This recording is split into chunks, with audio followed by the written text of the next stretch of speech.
Our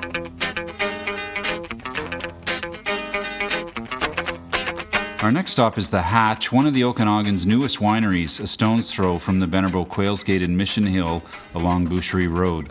We'll catch up with two great young guys, Jessie and Jason, who are members of the next generation of the new Okanagan. Jessie, The Hatch is open. It's not fancy. It's not. We decided after much debate that it was going to be really hard to outfancy our neighbours across the way here, and so rather than be third best in a short list, we decided to go a completely polar opposite direction and renovate a drive shed and focus on antique shovels. Yeah, antique shovels.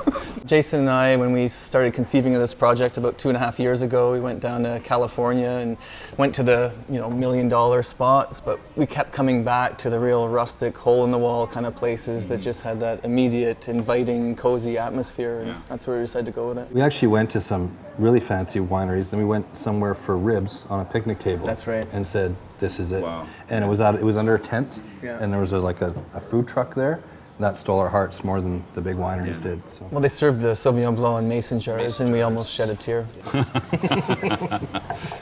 The vision was always one, is that I was really obsessed with doing single vineyard wines from the Okanagan and the Similkameen. I think the real amazing thing about the BC wine industry is this diversity. So rather than focusing on an estate vineyard and doing our best with that particular block, we really feel strongly that certain grapes probably do well in different areas. Yeah. And through Jason's great relationships with growers, we've decided to really make a go of a more negociant kind of philosophy and reflect the diversity of our industry. So how will consumers understand the hatch or the labels or the way the wines are rolled out? The whole project started with black swift, and so black swift, to give you a little background, it's a bird native to the Okanagan, and it's the only bird in the world that lays a single egg at a time.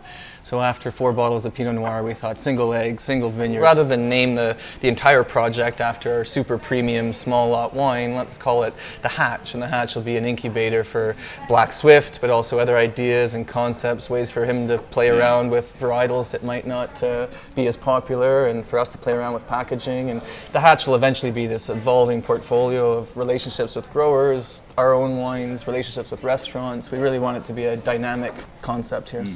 So obviously, Jason, a lot of this fits in with your feeling or your philosophy about how wine should be made, or how you relate to wine here in the Okanagan. Yeah. Well, when I make a wine, all I try to do is take what the grower did and represent that varietal the best I can.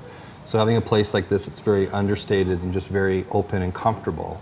It's the same thing. It's not adding too much bells and whistles.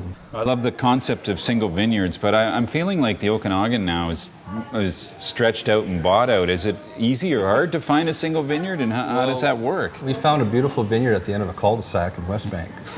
In a residential area? In a residential area. Yeah. It's organic. It's, I think it's 4 acres, and the vines are 40 years old. Wow.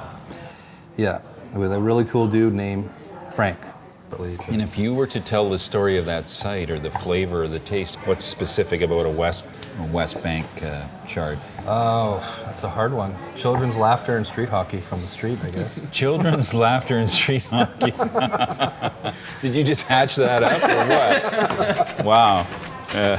Okay, touche. I can't top that. That's impossible.